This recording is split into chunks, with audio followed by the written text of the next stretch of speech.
So, the Super Soco CPX review. I've always had an interest in electric vehicles, and up to fairly recently I've been what you might class a biker. I've had all kinds of bikes up to middle-sized touring bikes and a fair string of small commuting bikes between 100 and 125cc. In fact, I still have a Suzuki Address 110 which I'm using at the same time as this electric one, so we have an interesting comparison. If you want to cut to the chase and ask if this electric bike makes any financial sense when compared to a 125cc scooter, then I can tell you that it doesn't. Not for 99% of users anyway. If you were going to buy new, then putting £2,000 into a small petrol scooter and running the wheels off it makes more sense. If you can find a good second-hand bike, then it makes even more sense, but this review is comparing new bikes for now.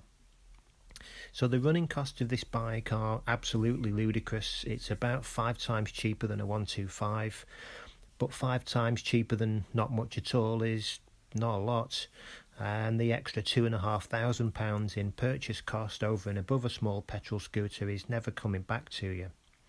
Now there's 2 versions of this bike, a single battery model with a quoted range of up to 40 miles and the dual battery obviously up to 80. As of May 2021, the single battery version was priced at $3,599 and the dual battery $4,699. You can add a second battery to a single battery bike, but obviously it costs you more that way. So it's a maxi scooter, and to be honest, it has a worryingly tall seat. Most of the issue is the width of the seat. I'm 5'9" with a 32-inch inside leg, and it's a bit of a tiptoe job, but fortunately the bike's pretty light.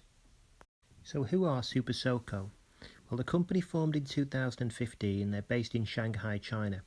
So far they've had a string of physically tiny machines with very low battery range and top speeds.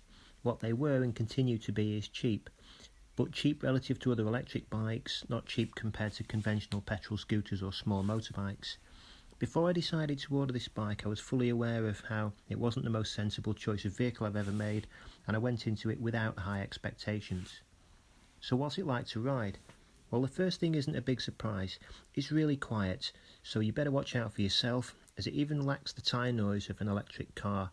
Bikes like these really should make some form of noise below 30 miles an hour. The ride quality is adequate, typical scooter quality, nothing more. It's got really smooth power delivery, the brakes are fine as well, and the rear is a disc brake. One interesting feature is that the rear wheel just bolts over the hub motor, making removing it for a puncher dead easy. The batteries are stored under the seat and can actually be lifted out to charge in the house. The range would benefit from keeping the battery warm in winter, although I wouldn't want to carry it very far as it weighs a ton.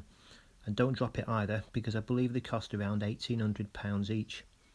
The charger is a separate unit, presumably done so it can be taken inside with the battery, but strangely it's not waterproof, and whilst you can extend the power cable into the unit, you can't alter the length of the wire out towards the bike, so it makes charging outside quite tricky. The charger does store under the seat, but you can't use it to charge in that location, and don't think you can leave the charger in your top box either to keep it dry, because the lead won't reach from there. When 2 batteries are installed, the bike shows the levels separately on the dash. The bike will use one battery only until it reaches 20% state of charge, then it switches to the other battery and runs that down to 20% before switching to both batteries at once and running down the rest of the way.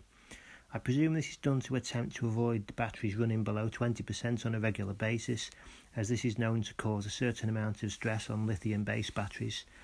Not too sure why it can't have just used both batteries equally from full.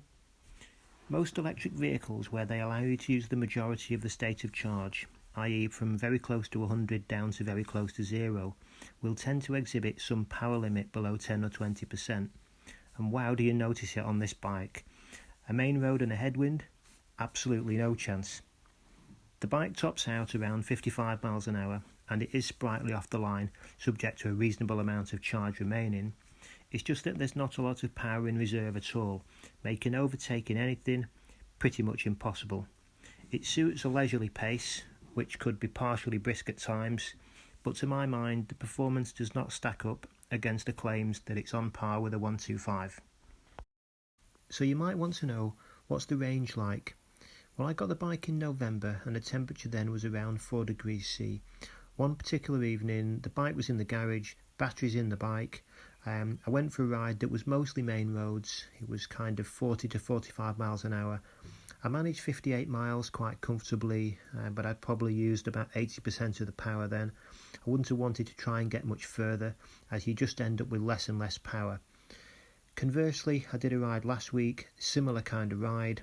Got home and had quite a chunk of power left. I imagine probably would have maybe got up to 80 miles that day, all governed by temperature of the batteries, obviously.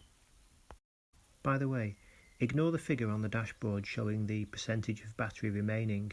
This actually stays on 99% while the first battery is used and only starts moving down when the second one is in use. I think it was designed by the guy who thought it was a good idea to have you flash your high beam 6 times in order to reset the trip meter.